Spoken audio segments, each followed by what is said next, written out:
Momento da pregação no ar, por Bruno G, edição de número 48, São Mateus, capítulo 16, versículo 1 em diante até o 12, o fermento dos fariseus.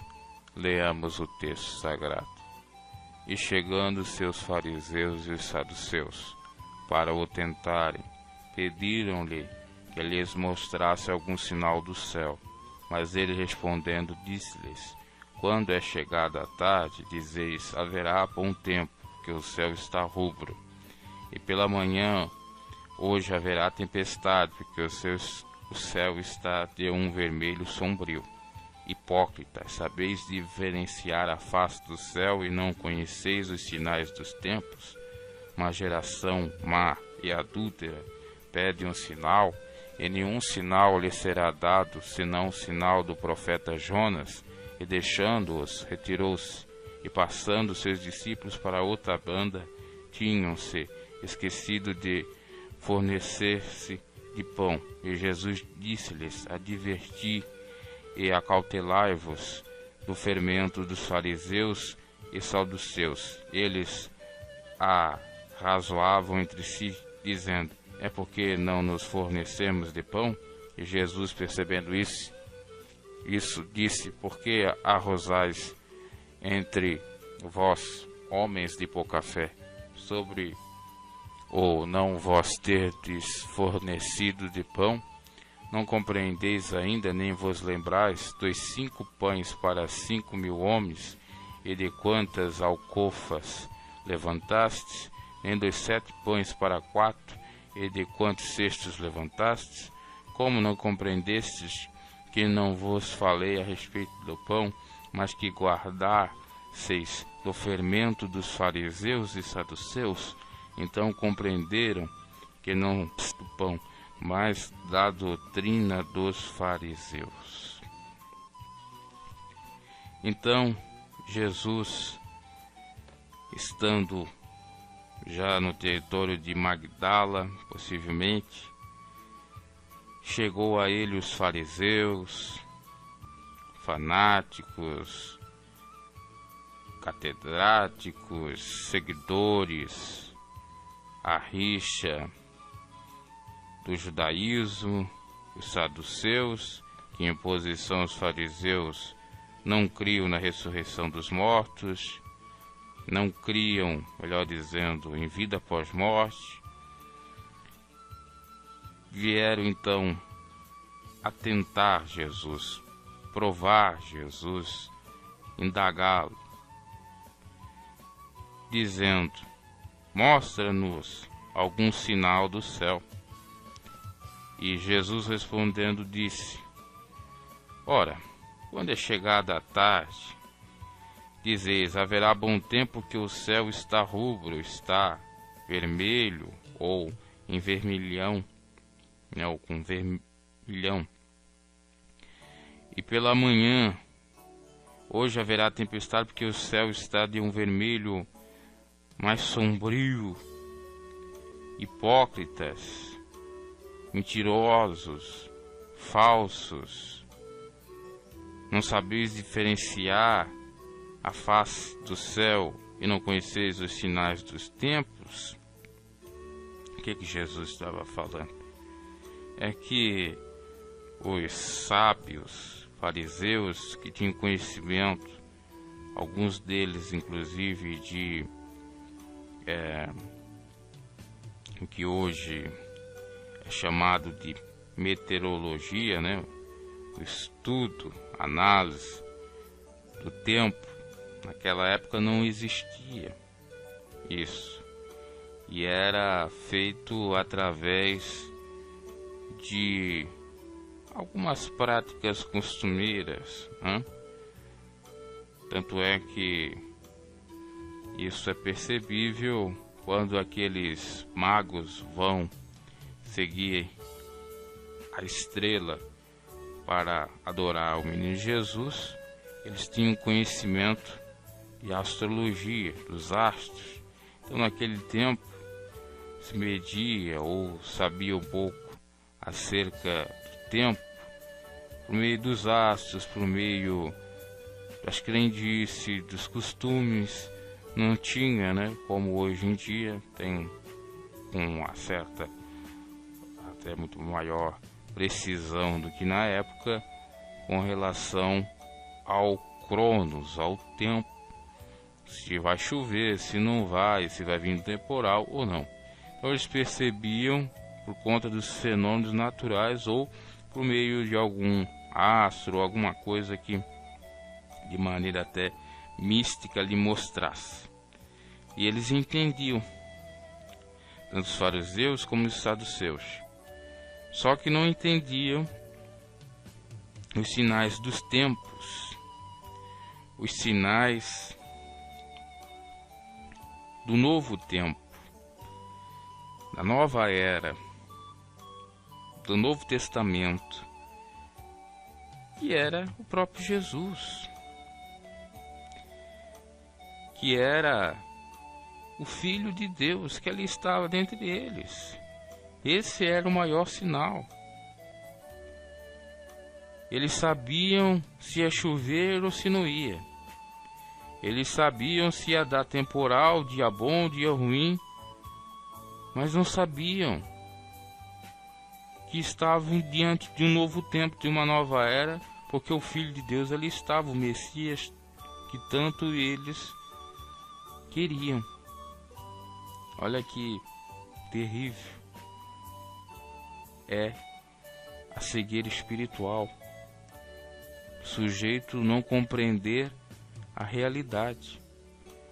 A pessoa estar diante da bênção, da vitória, diante da realidade, preferir a ilusão, desprezar o real e ir atrás do fictício. Que lamentável isso. E aí diz: não, a pessoa é sábia, a pessoa tem conhecimento, a pessoa tem cabedal de conhecimento, ela é formada, ela tem ensino superior. E daí? Se ela não consegue compreender na prática o simples, se ela não consegue compreender na prática aquilo que é essencial, como no caso aqui de Jesus e dos fariseus, eles na prática não conseguiam discernir ou aceitar Jesus como Messias. Achava que se tratava de um qualquer, ou um farsante, e não era, porque maravilhas, sinais se operava. Então, onde que estava a justificativa para que os religiosos da época não aceitassem a Jesus Cristo? Se eles eram tão doutos, tão sábios com relação ao tempo, mas não eram sábios espiritualmente, estavam cegos, com seus entendimentos entenebrecidos pelo maligno. Que coisa terrível, né? Quantos irmãos, quantas irmãs, quantos religiosos, isso é mais para os religiosos, que são doutores, que são teólogos, que por conta da arrogância, da soberba, que até a própria religião estimula, fomenta, acabam não acreditando ou aceitando o simplório, aquilo que é o básico e essencial para aceitar a doutrina de Cristo. E aí começam a criar problemas, começam a criar dogmas, começam a atacar um, atacar o outro, porque vive o evangelho falso. Eles vivem o evangelho falso e atacam e agridem aquele que vive de modo simplório, porque é um absurdo viver assim, não pode ser. Esse não pode ser o Cristo, essa doutrina de amor não pode ser essa, tem que ser outra. Tem que ser aquela que eu penso, de ódio, de ira, de rancor, de mágoa. Então perceba-se que pouco importa você saber de tudo, ser um astro, ser um físico, um meteorólogo que sabe os tempos, se você não conhece, se você não dá bola, se você não reconhece Jesus como suficiente Salvador? Jesus disse: uma geração má e adúltera pede um sinal. Por que era uma geração má e adúltera? Porque eles tinham virado totalmente as costas para Deus, se prostrando diante de outros deuses, e não aprenderam com seus erros, mesmo sendo levado em cativo por outras nações, eles não aprenderam. E estando o Filho de Deus na sua frente, não aceitavam. Por isso que era uma geração má, pelo fato de virar as costas para Deus e não reconhecer Jesus como Filho de Deus. E adúltera, porque falsificava o Evangelho, a interpretação dos rios da Taná, do Velho Testamento, profecias que se cumpriram de Jesus, de alguma maneira, de alguma forma. Isso até ocorre até hoje. Os judeus rechaçam isso, dizendo: não cumpriu tal profecia, a profecia que se cumpriu foi pela metade, ou era fake e tal. Adulteram.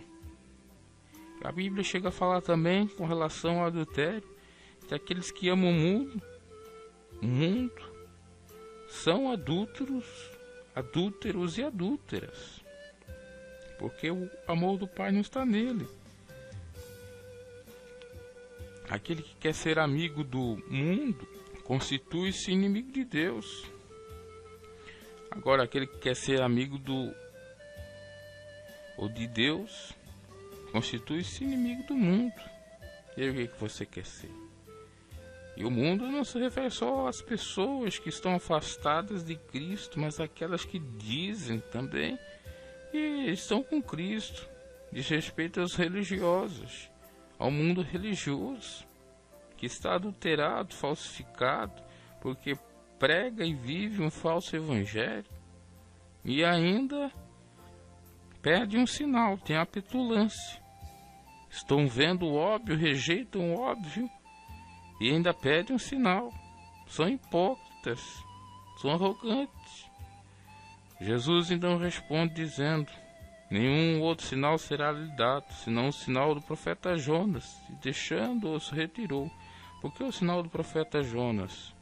Porque Jonas foi chamado para pregar para Tarsis. Aliás, foi chamado para pregar em Nínive. Fugiu para Tarsis. Lá ia naufragando o barco, e os marinheiros que não tinham nada a ver iam perecendo. Então eles temeram ao Senhor, e Jonas viu o tamanho do seu erro e disse: melhor eu sair daqui, porque pequei com o Senhor e eu estou fazendo pessoas inocentes sofrer. Então ele foi engolido por quem? Pela baleia. Possivelmente fora digerido, engolido, e ficou no ventre dessa baleia. Morreu. Tanto é que lá dentro do ventre ele orou e o Senhor possivelmente o ressuscitou. Então Jesus era o simbolismo de Jonas, porque não era para Jesus vir. Jesus talvez ficaria em último plano, porque se Adão e Eva não tivessem pecado, Jesus não viria para a salvação. Se o povo, mesmo caído, obedecesse à lei de Moisés, Jesus também não viria. Se obedecesse os profetas, também não viria. Mas todos pecaram, Deus não viu nenhum justo sequer. Então era necessário Jesus vir. E veja que acontece exatamente o que Jonas fez. Porque Jonas não queria ir para Nínive porque temia o povo de Nínive, que era um povo cruel, que fazia muralhas que cercavam a volta do seu território, fortaleza, de cabeça de pessoas, de inimigos que tiveram a morte, ou foram mortos por decapitação, ou decapitados. E Jesus foi ao monte orar, no Getsemane, no Monte das Oliveiras, né? Pedindo para que Deus afastasse dele aquele cálice, e soou sangue. Então Jesus também não queria passar o preço para salvar a Nínive, entre aspas. Queria escapar, mas não teve como. Teve que ir. E indo, aconteceu a mesma coisa que o profeta Jonas. Foi engolido pelo peixe, pelo ventre do peixe, simbolizando o ventre da terra, porque Jesus foi morto, mesmo não tendo nenhum pecado. Diz que ele disse que ele era maior do que o próprio Jonas. Apesar de ter uma similitude com relação ao caso de Jonas, Jesus não tinha pecado algum. Havia algumas diferenças com relação ao episódio de Jonas. Então, fica 3 dias, 3 noites, ou até o terceiro dia, como Jonas ficou no ventre da baleia até ele ser jogado na areia da praia em Nínive. Do mesmo modo foi Jesus, até ele ser ressuscitado, quando as discípulas de Jesus vão ao sepulcro e vê que seu corpo não está mais lá, e o anjo diz: olha, quem procuras não está mais aqui, ressuscitou. Então cumpriu exatamente esse sinal. E eles obviamente que não entenderam absolutamente nada, não quiseram entender, né? Sinal de Jonas? Como assim? Quem ele pensa que ele é? E Jesus não deu mais conversa para ele, saiu, porque sabia que era perda de tempo. Como é você perca de tempo você ficar discutindo com religiosos? Você ficar perdendo seu tempo com aquela que não quer saber de Jesus, que não crê ele como filho de Deus.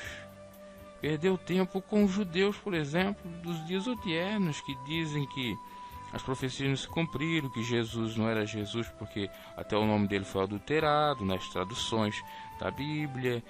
Aqui está inclusive relatado na Bíblia Sagrada que Jesus não ressuscitou coisíssima nenhuma, porque roubaram o seu corpo, os seus discípulos, e por aí vão as argumentações heréticas para exatamente afastar da fé os cristãos.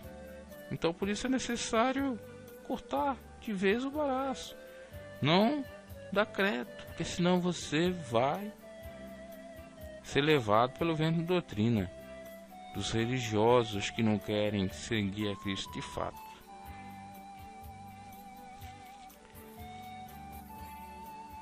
E passando seus discípulos para outra banda, tinham se esquecido de fornecer-se de pão, de ter o pão, de possuir o pão. E Jesus disse-lhes: advertia, acautelai-vos, tomai muito cuidado no fermento dos fariseus e dos saduceus. E eles ficavam cocheando em si mesmos, dizendo: porque nós não fornecemos o pão.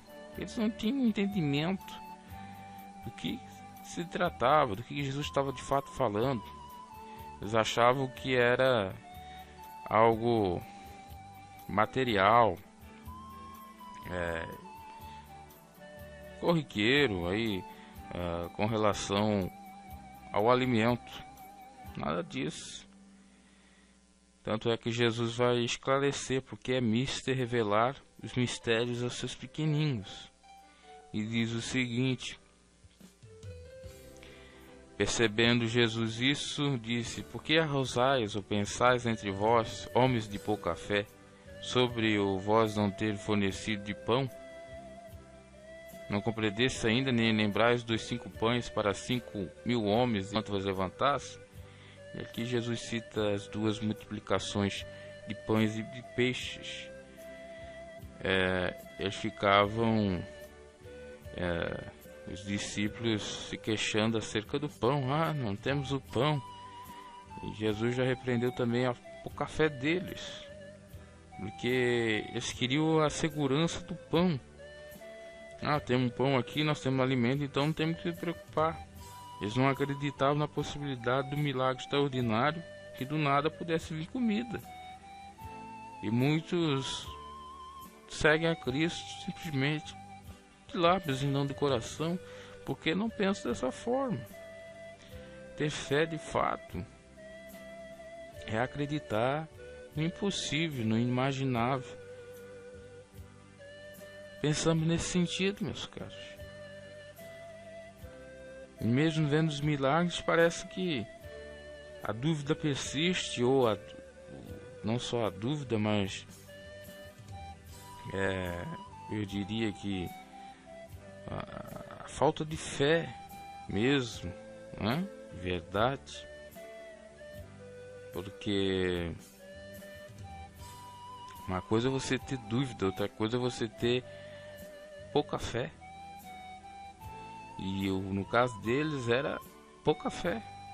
Eles até criam, mas não criam o suficiente para contemplar de fato o milagre, ou para desapegar-se das coisas, acreditando no invisível, tendo o olhar espiritual, vendo o invisível. E quem assim não está preparado fica vulnerável, sujeito à doutrina dos fariseus, a doutrina dos religiosos hipócritas, e também dos saduceus que não acreditam em vida após morte. Tomemos muito cuidado com isto. Morreu, acabou. Não é bem assim. Vamos aproveitar, vamos nos esbaldar, terá consequência, inclusive nessa vida, porque fará mal ao nosso físico. Vamos tomar muito cuidado com os religiosos. Eles pensam, acreditam que os dogmas da sua religião valem mais do que a própria palavra de Deus. Os religiosos acreditam que a sua interpretação, a interpretação de uma cúria, de uma liderança, vale mais do que a interpretação da palavra do Senhor. Os religiosos acreditam mais na ciência, na astrologia, na física, na biologia e dentre outras disciplinas, do que na palavra do Senhor. Tomemos cuidado com esses tais, porque o mundo já diz um maligno. As heresias aí estão, os falsos profetas aí estão. Possivelmente eles enganam os próprios escolhidos do Senhor, sim. Nós não devemos ouvidos, duvidarmos, termos pouca fé. Se estamos com Cristo, o que nós temos a temer? Qual é o milagre que não vai ocorrer? Vamos ter essa fé inabalável, para que não aconteça o que aconteceu com Adão e Eva, né? O inimigo chega de certamente não morrerás.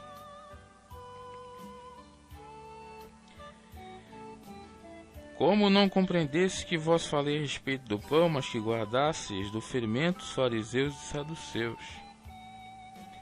Jesus não estava falando do pão, porque não tinha nenhum problema com o pão, porque o pão era a palavra, e era ele mesmo, a sua doutrina, os pães asmos, sem fermentos. Agora, o fermento dos fariseus e saduceus realmente é um perigo, porque ele acrescenta, ele aumenta o pão, ele dá nova forma ao pão, e isso faz mal. Porque se você for analisar, tem pessoas que têm problema com fermento, Eu sou um.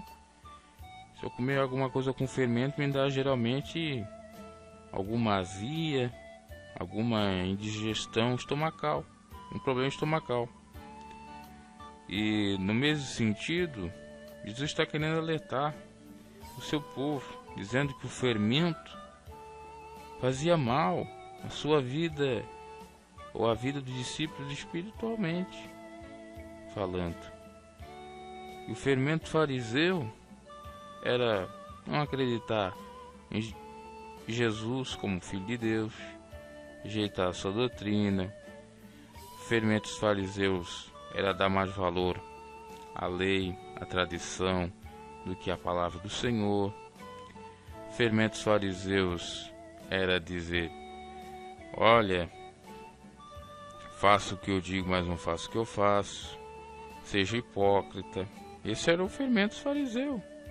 E quantos fermentos fariseus nós temos hoje em dia, simbolicamente? Quantas religiões que tipologicamente representam a religião farisaica? De hipocrisia, de engano, de tradição, de seguir a lei do Velho Testamento, de Moisés, etc. Pare para pensar.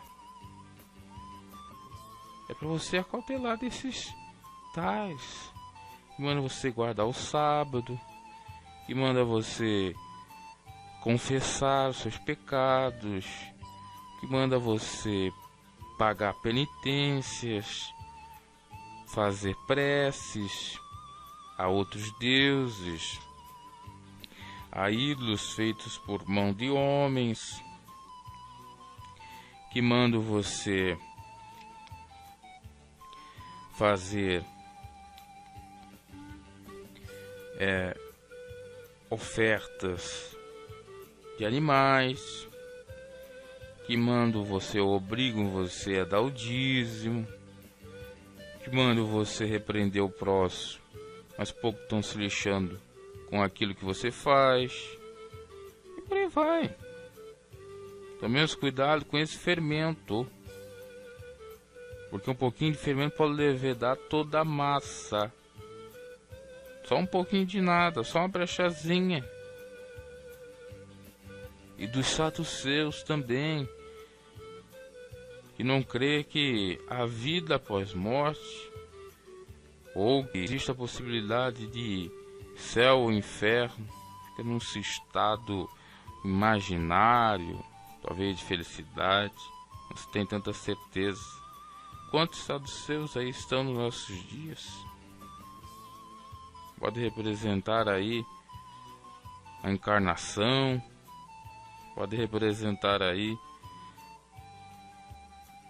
várias doutrinas de livres pensadores, de filósofos ateus, céticos. Saduceus aí estão. E são doutos. Tem conhecimento, mas é um conhecimento maligno do mundo que os afasta de Deus. Porque a verdadeira sabedoria e o conhecimento nos aproxima dele. Agora o conhecimento dos homens dessa vida afasta-nos de Deus. Fugimos disso. Ah, não, tem vida após morte, mas é a encarnação. Ah, não tem estado imaginário. Ah, morreu, acabou. Cuidado com essas doutrinas. Cuidado com esses fermentos. Que é assim. Você vai indo devagarinho, devagarinho. Quando vê, você já está fora do Evangelho. Porque as más conversações corrompem os bons costumes. Então compreender o que não dissera que se guardasse do fermento do pão, mas da doutrina dos fariseus. Era um simbolismo, não era o fermento do pão que fazia mal, mas o fermento sentido simbólico.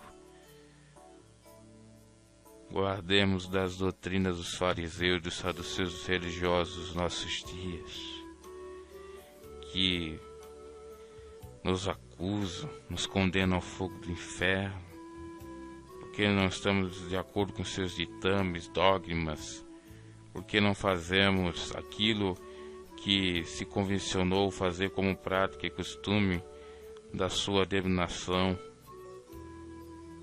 Fugimos disso. Respeitamos, no entanto, não concordamos, porque isso não é evangelho, porque isso é maléfico, terrível para a nossa vida espiritual e com Deus. Que Deus os abençoe e ajude a fugir do fermento dos religiosos, das doutrinas anátemas malditas,